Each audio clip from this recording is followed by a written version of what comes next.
काली और गोरी बहू का घूंघट। शंकर, शुक्रिया मेरे दोस्त मेरी दोनों बेटियों को अपने घर की बहू बनाने के लिए। केदारनाथ की आंखों में आंसू थे। उसकी दोनों बेटियों काजल और श्वेता की शादी शंकर के बेटे से हो जाती है। सभी के चेहरे पर खुशियां छाई हुई थी, सिवाय कौशल्या के। कुछ देर बाद केदारनाथ अपनी दोनों बेटियों की विदाई कर देता है। वहीं ससुराल की दहलीज पर घूंघट में खड़ी गौरी का गृह प्रवेश करते हुए सास कहती है, आजा मेरी गोरी बहू, इस कलश को अपने सुंदर पैरों से गिराकर गृह प्रवेश कर। जी माँ जी। इसके बाद कौशल्या अपनी काली बहू को दरवाजे पर ही खड़ा छोड़ देती है, जिस पर शंकर कहता है, ये क्या कौशल्या, तुमने काजल बहू का गृह प्रवेश तो किया ही नहीं। फिर कौशल्या फीके मन से काली बहू का गृह प्रवेश कराती है और काली गोरी बहू के कमरे में जाते ही कौशल्या शंकर को सुनाना शुरू कर देती है। यही थी तुम्हारी पसंद, ये काला कोयला। सचमुच कौशल्या, तुमने तो हद ही कर दी है। आखिर कब समझोगी तुम, इंसान सूरत से नहीं सीरत से सुंदर होना चाहिए। अजी बस करो ये डायलॉग बाजी, बस फिल्मों में ही अच्छी लगती है, असल में नहीं। तुम्हारे एक फैसले ने इस काली कलूटी को मेरे अनिल के पल्ले बांध दिया, वरना। भाग्यवान, शायद तुम भूल गई हो केदारनाथ के हम पर कितने एहसान हैं, और सालों पहले ही मैंने वादा किया था कि उसकी दोनों बेटियां मेरे घर की ही बहू बनेंगी। इसीलिए मुझे इस बात पर कोई बहस नहीं चाहिए। शंकर अपनी बात कहकर चला जाता है। अगले दिन काजल सूरज उगने से पहले उठकर ससुराल की साफ सफाई करके नहा धोकर पूजा पाठ करती है। इतने में श्वेता और कौशल्या भी कमरे से बाहर आ जाती हैं। श्वेता अपनी सास के पास होती है। प्रणाम माँ जी। जीते रहो श्वेता बहू, सदा सुहागन रहो। कितनी प्यारी लग रही है तू। हार ये गुलाबी रंग की साड़ी तेरे गोरे रंग पर कितना खिल रही है। सच कहूँ तो काजल, तुझ में जरा भी नहीं खपती। अब तू दूध से भी गोरी और खूबसूरत, और कहाँ तेरी बहन का पक्का रंग। कौशल्या अपनी गोरी बहू को भड़का ही रही होती है। इतने में काजल वहाँ आ जाती है। माँ जी, खाने में क्या बनाना है आप बता दीजिए। वो सब छोड़, तूने घूंघट क्यों नहीं किया? इस घर की रीत है कि घर की बड़ी बहू आठों पहर घूंघट रखेगी, समझी? अब जल्दी से घूंघट करो। जी माँ जी।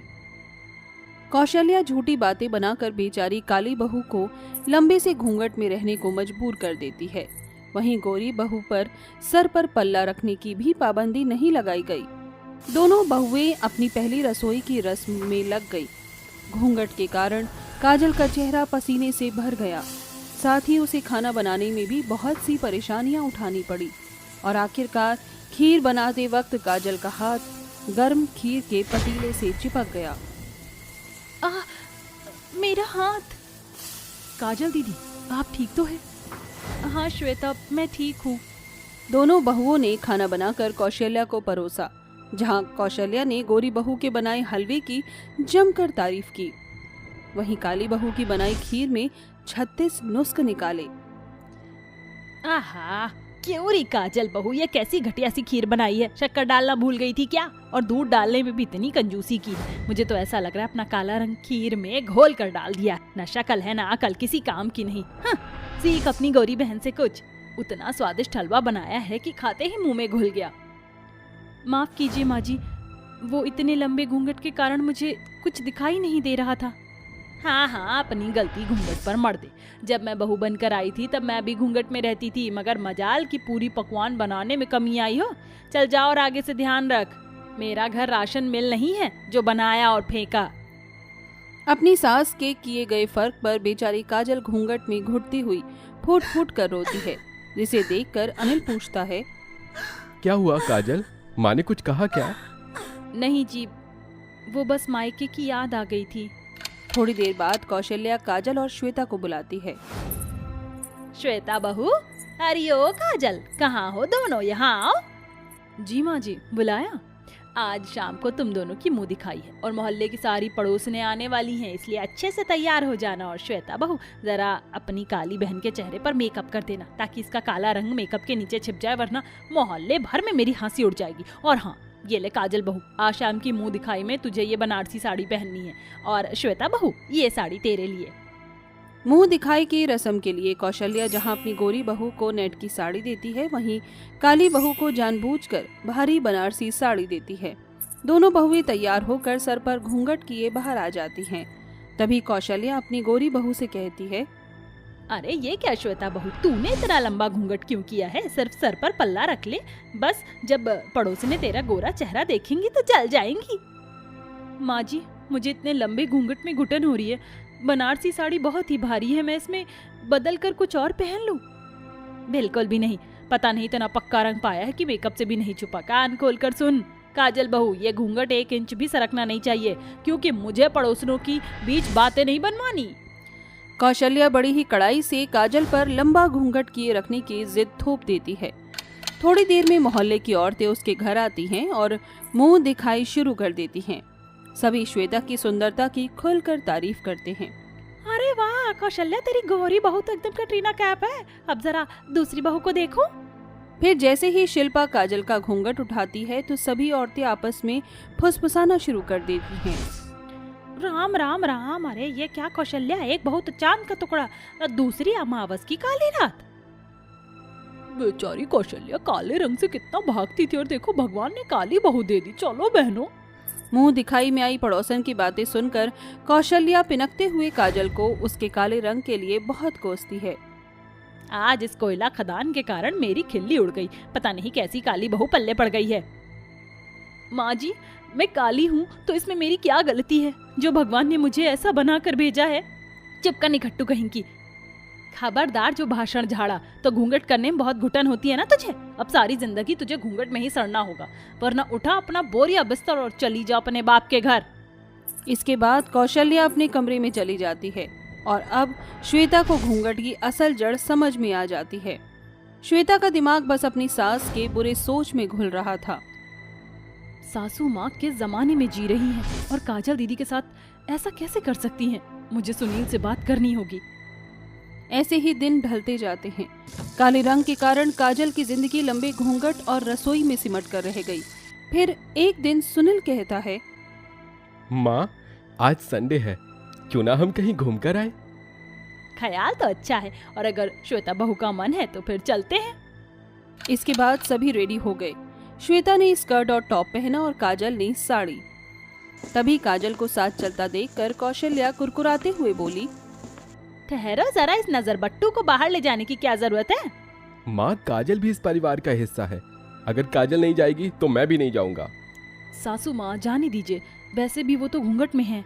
इसके बाद सभी मेट्रो स्टेशन पर पहुंचे, जहां श्वेता कौशल्या को छोड़कर लिफ्ट पर चढ़ गई। श्वेता बहू ठहर तो सही, मुझे इस पर चढ़ना नहीं आता। ओहो सासू माँ, स्टेयर्स ही तो हैं, आ जाइए। कौशल्या ने डरकर लिफ्ट पर कदम रखा, तभी उसका पांव फिसलने लगा। गनीमत थी कि काजल पीछे ही थी, इसलिए उसने कौशल्या को संभाल लिया। माँ जी, आप ठीक तो हैं? हाँ, छोड़ मुझे निगोड़ी नजर बट्टू। काजल ने अपनी सास की कड़वी बातों को चुपचाप सह लिया। फिर सभी वाटर पर पहुंची और झूले पर बैठ गए। कौशल्या और काजल एक ही झूले पर बैठे थे, जिस कारण कौशल्या का बुरा सा मुंह बना हुआ था कि अचानक कौशल्या का संतुलन बिगड़ जाता है और वो झूले से गिरने लगती है। तभी काजल उसका हाथ पकड़ लेती है और हिम्मत से उसे ऊपर खींचती है। बचाओ, कोई बचाओ। माँ जी घबराइए मत, मैं आपको कुछ नहीं होने दूंगी। काजल अपनी सास को ऊंचाई से गिरने से बचा लेती है। चारों तरफ उसकी बहादुरी की बातें होने लगती हैं। अब तक कौशल्या के मन में काजल के काले रंग के लिए हजारों टिप्पणी छाई हुई थी। अब उसकी आंखें शर्म से झुकी हुई हैं और वो पछताती हुई कहती है, काजल बहू मुझे माफ कर दे। तेरे काले रंग के कारण मैंने तेरे साथ कितना गलत किया, फिर भी आज तूने मुझे बचा लिया। मैं खुश नसीब हूँ जो मेरे पास तुझ जैसी बहादुर और होनहार बहू है। अपनी सास की सराहना पर काजल के मन का अधूरापन मिट जाता है और अब कौशल्या अपनी काली गोरी बहुओं के बीच बिना किसी फर्क के रहने लगती है। उस रोज के बाद से काजल को अपनी ससुराल के घर आंगन में फिर कभी घूंघट में नहीं रहना पड़ा। शीला और रमा एक दूसरे से बात कर रही थी। तभी उनकी नजरें सर पर लकड़ी की गठरी लिए जा रही बूढ़ी सीता पर पड़ती है। अरे सीता बहन, तुम्हारे तीनों निकट्टू बेटे कहाँ हैं जो तुम इन लकड़ियों का बोझा ढोकर ले जा रही हो? अरे शीला, खेतों में बैठकर ताश खेल रहे हैं। निकम्मों को माँ की मेहनत की जरा भी कदर नहीं कि दुख मुसीबत झेल कर कैसे उन्हें बड़ा किया। जाने दो रमा बहन, शायद मुझे गरीब के भाग्य में बेटों से सुख करना लिखा ही नहीं है। बस अब तो हाथ पांव चलते हुए मिट्टी उठ जाए। अरे मरे तेरे दुश्मन, मेरी मान तो अपने बेटों की शादी कर दे। एक बार पैरों में बेड़ियां डल जाएंगी तो जिम्मेदारी तो पड़नी ही है। शीला का सुझाव सीता के मन में घर कर जाता है, जिसके बाद वो अपने तीनों बेटे रमेश, प्रीतम और लखन की शादी हर्षिता, चांदनी और मीनल से तय कर देती है। देखते ही देखते शादी का दिन आ जाता है। तभी सीता उदास होकर अपने गरीब से घर को देखकर कहती है, हे भगवान, मेरा घर कहीं से भी शादी ब्याह का घर नहीं लग रहा, क्योंकि मुझ गरीब बुढ़िया के पास तो इतने पैसे ही नहीं कि मैं सजावट पर खर्च कर सकूं। पता नहीं इस कच्चे घर और मिट्टी के आंगन में मेरी तीनों बहुएं घुल मिल पाएंगी या नहीं। ऐसा सोचते हुए सीता की आंखों से आंसू छलक जाता है। तभी एक जोगी बाबा उसके घर के चौखट पर आकर कहते हैं, माई बाबा को थोड़ा दान दे दो। लाई बाबा। सीता रसोई में रखा आखिरी राशन बाबा को दान में दे देती है। तभी बाबा वहाँ से जाते हुए कहते हैं, चिंता न करो माई, तुम्हारे घर पर छाई गरीबी मिटने वाली है, बस धीरज धरो। सीता को आशीर्वाद देकर बाबा वहाँ से चले जाते हैं और बड़े ही साधारण तरीके से सीता अपने तीनों बेटों की शादी करके हर्षिता, चांदनी और मीनल को बहू बनाकर लाती है। जहाँ हर्षिता के हाथ साधारण लोगों से कहीं लंबे थे, वहीं चांदनी के घने लंबे बालों की चोटी घुटनों से नीचे बल खाती थी और मीनल का मुंह एक खिली रोशनी से भरा हुआ था। आओ मेरे घर की लक्ष्मी बहू, इस घर आंगन में तुम्हारा स्वागत है। जी माँ जी। जाओ थोड़ा आराम कर लो, तुम तीनों थक गई होंगी। तीनों बहुएं अपने अपने कमरे में चली जाती हैं। अगली सुबह होते ही तीनों बहुएं घर आंगन लीप कर सारा काम खत्म कर लेती हैं। तभी चांदनी कहती है, चलो अब हम तीनों अपनी पहली रसोई की रस्म पूरी करते हैं। मगर जेठानी जी, रसोई में तो राशन का एक भी दाना नहीं है। हर्षिता, वक्त आ गया है जब हमें अपनी असली अस्तित्व में आना चाहिए। अचानक तीनों बहुएं सर से पांव तक एक सुनहरी चमक से भर जाती हैं और देखते ही देखते मीनल का मुंह खुल जाता है और उसके अंदर से तरह तरह की स्वादिष्ट खाने की भरी थालियां निकलने लगती हैं, जिसकी खुशबू पूरे घर में उमड़ पड़ती है और सभी खाने की खुशबू से खींचे चले आते हैं। चलो जल्दी से खाना लगाते हैं। इसके बाद तीनों जादुई बहुओं के पति स्वाद ले लेकर खाना खाते हुए वाहवाही करते हैं। अरे वाह, क्या फंटास्टिक खाना बनाया है, अब मजा आ गया। हाँ बड़े भैया, इस घर के खाने के स्वाद के आगे तो होटल का खाना भी फेल है। अपने तीनों बेटों के जाने के बाद सीता अपनी बहू से बोलती है, अरे बहू, रसोई में तो बनाने को कुछ था ही नहीं, फिर इतना सारा खाना बना कैसे? वक्त आ गया है बहनों, अब हमें माँ जी को अपना सच बताना होगा। इसके बाद तीनों बहू अपनी सास के सामने अपने अंदर बसे जादुई होने की बात अपनी सास को बताती हैं। क्या सचमुच मेरी बहू जादुई बहुएं हैं? क्या मैं तुम्हारे जादू देख सकती हूँ? जरूर माँ जी, क्यों नहीं। ऐसा कहकर तीनों जादुई बहू अपनी अपनी आंखें बंद करती हैं। तभी एक बार फिर सुनहरी चमक उनके सर से लेकर पाँव को घेर लेती है। ऐ मेरी जादुई लंबी चोटी, मुझे ढेर सारे सोने के सिक्के दो।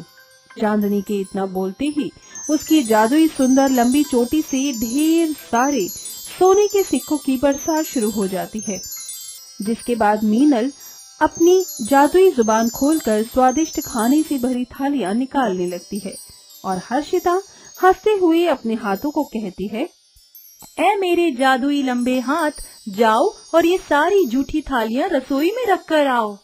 हर्षिता के कहते ही उसके जादुई हाथ और भी ज्यादा लंबे होकर सारे झूठे बर्तन रसोई में रखने लगते हैं।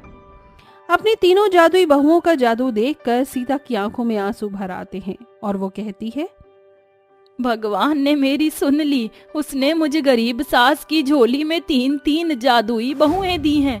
जोगी बाबा की बात सच हो गई। ये लीजिए माँ जी, इन सारे सोने के सिक्कों को बेच दीजिए ताकि मिले हुए पैसों से हम इस मिट्टी पर पक्के घर की नींव खड़ी करें। सीता उन सारे जादुई सिक्कों को सुनार के हाथों बेच देती है, जिसके बदले में उसे ढेर सारे पैसे मिलते हैं, जिससे सीता और उनकी तीनों बहुएं कच्चा घर तुड़वाकर सुंदर घर बनाकर रहने लगती हैं। ऐसे ही दिन बीतते जाते हैं। तभी एक रोज शीला और रमा सीता के घर आकर बोलती हैं, अरे क्या बात है सीता बहन, तुम्हारे घर बहू है कि आई? तुम्हारी तो किस्मत चमक गई। इतना बड़ा घर बनवा लिया और घर भोज भी नहीं करवाया। अरे कम से कम मुंह ही मीठा करा दो। क्यों नहीं, बताइए रमा मौसी, क्या खाएंगी आप? अरे बहू तू बस खोए की खीर खिला दे। ये सुनकर तीनों जादुई बहू रसोई में चली जाती हैं। ए मेरी जादुई जुबान, जल्दी से मुझे स्वादिष्ट खोए की खीर दो। मीनल के इतना कहते ही उसका मुंह खुल जाता है और उसके अंदर से खीर की खूब सारी भारी कटोरी निकल पड़ती हैं। ये लो हर्षिता, जाओ जाकर ये खीर घर आई पड़ोसनों को परोसाओ। अरे उसके लिए बाहर जाने की क्या जरूरत है जेठानी जी, इसके लिए तो मेरे जादुई लंबे हाथ ही काफी हैं। ऐसा कहकर हर्षिता खिड़की से अपने लंबे हाथ में रखी खीर की कटोरी हॉल तक ले जाती है, जिसे देखकर डर के मारे रमा और शीला के पसीने छूट जाते हैं। है मोरे राम जी, ये क्या बला है? अरे सीता तेरी बहुत चुड़ैल है क्या? इतने लंबे हाथ कैसे हैं इसके? अरे रमा, मेरी तीनों बहुएं जादुई बहुएं हैं। इनके पास अलग अलग शक्तियां हैं, बस ये उसका ही कमाल है। फिर ठीक है। ऐसा बोलकर घर आई पड़ोसन खुशी खुशी खीर खाकर चली जाती है, मगर ये बात पड़ोसनों के पेट में कहाँ पचने वाली थी।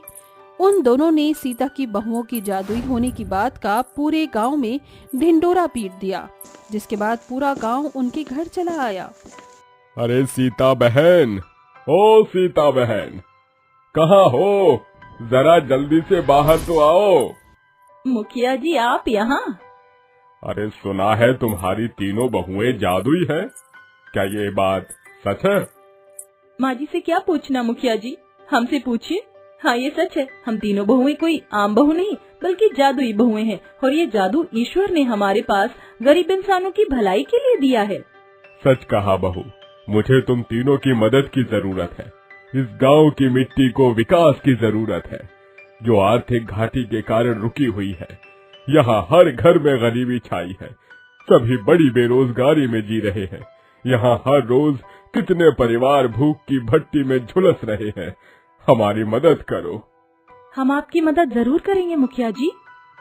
ऐसा कहते हुए तीनों जादुई बहुएं आंख बंद करके कहती हैं, जागो हमारे अंदर के जादू, हमें तुम्हारी मदद की जरूरत है।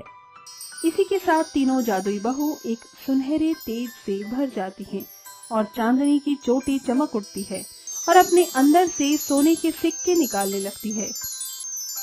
ऐ मेरी जादुई जुबान, मुझे खूब सारा खाना दो ताकि मैं भूखे लोगों का पेट भर सकूं। मीनल के ऐसा कहते ही उसका बड़ा सा मुंह खुल जाता है, जिसके अंदर से खूब सारे स्वादिष्ट खाने की थालियां बाहर निकल पड़ती हैं। जिसके बाद हर्षिता अपने जादुई लंबे हाथ करके उस खाने की थालियां गरीब लोगों में बांटने लगती है। लीजिए सरपंच जी, ये सारे सोने के सिक्के बेचकर इन पैसों से आप गांव के विकास में लगाइए, और अगर आपको और जरूरत हो तो हम तीनों जादुई बहुएं हमेशा आप लोगों की मदद के लिए तत्पर और तैयार हैं। मेरी जादुई चोटी गरीबों की बदतर जिंदगी को बदलती है, तो मुझे और क्या चाहिए? और मेरे रहते किसी को भी अपना मन मारने की जरूरत नहीं। जिसको खाने का मन हो मेरे पास आकर कह सकते हैं, मैं अपनी जादुई जुबान से उन्हें वो खाना दूंगी। और अगर मेरे जादुई लंबे हाथों से किसी का बिगड़ा काम बनता है तो मैं भी तैयार हूँ। जुग जुग जियो बहू। सचमुच सीता बहन, तुम्हारी तीनों जादुई बहुओं में नेकी की परछाई झलकती है, वरना कोई भी किसी गरीब की भलाई के लिए अपना हाथ कहाँ बढ़ाता है। शुक्रिया बहुओं इस मदद के लिए। इसके बाद सभी वहाँ से चले जाते हैं। तभी अपनी सास को परेशान देखकर तीनों बहुएं पूछ पड़ती हैं, माँ जी क्या बात है, आप परेशान क्यों हैं? कुछ नहीं बहू, बस सोच रही हूँ कि मेरे तीनों बेटे कब ठीक होंगे, उनकी बुरी आदत कब जाएगी। माँ जी आप परेशान मत होइए, हमारे पति की मति घूमना तो हम जादुई बहुओं के बाएं हाथ का खेल है। उस रात मीनल अपनी जादुई जुबान से मिले खाने को जैसे ही तीनों के पतियों को परोसती है, उसके खाने के बाद उनकी हर बुरी आदत छूट जाती है और सीता देवी अपनी जादुई बहू और बेटों के साथ खुशहाल जिंदगी जीने लगती है।